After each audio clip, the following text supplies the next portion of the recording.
కేవలం దేశంలోనే కాదు, ప్రపంచవ్యాప్తంగా గుర్తింపు పొందిన మార్షల్ ఆర్ట్స్ గురువు ఆయన.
We are pronouncing Pawan Kalyan, the first samurai of Andhra Pradesh and the Tiger of Martial Arts.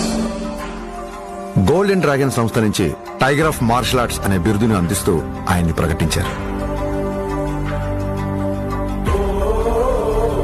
As an honor point, he is the first person in India being presented this. సోగో బూడో కాంటకే సంస్థ ద్వారా 5th don గౌరవాన్ని సోకే Muramatsu sensei నేతృత్వంలో టగేదా Shingen samurai పరంపరలో పవన్ కళ్యాణ్ గారికి స్థానం కల్పించారు.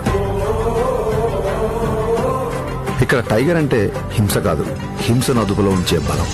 బలం అదుపులో ఉండాలని చెప్పడమే ఆ బిరుదు యొక్క అర్థం. కళ్యాణ్ గారికి తెలుసు, ఈ గౌరవం తన మార్షల్ ఆర్ట్స్ ప్రయాణంలో మరో కొత్త అధ్యాయం మాత్రమేనని. ఈ గౌరవం, గుర్తింపు ఆయన బాధ్యతను మరింత పెంచాయని చెప్పక్కర్లేదు. తన నమ్మకం ఒక్కటే, ఓ దేశపు సంపద అంటే నదులు, ఖనిజాలు, అరణ్యాలు మాత్రమే కాదు, కళలతో, క్రమశిక్షణతో తయారయ్యే యువత. అటువంటి వారే వికసిత్ భారత నిర్మాణ రూపకర్తలు. దృఢమైన శరీరం, చురుగైన బుద్ధి, బలమైన వ్యక్తిత్వాల వైపు దేశ యువత నడిపించడమే తన లక్ష్యం. జై హింద్, జై భారత్.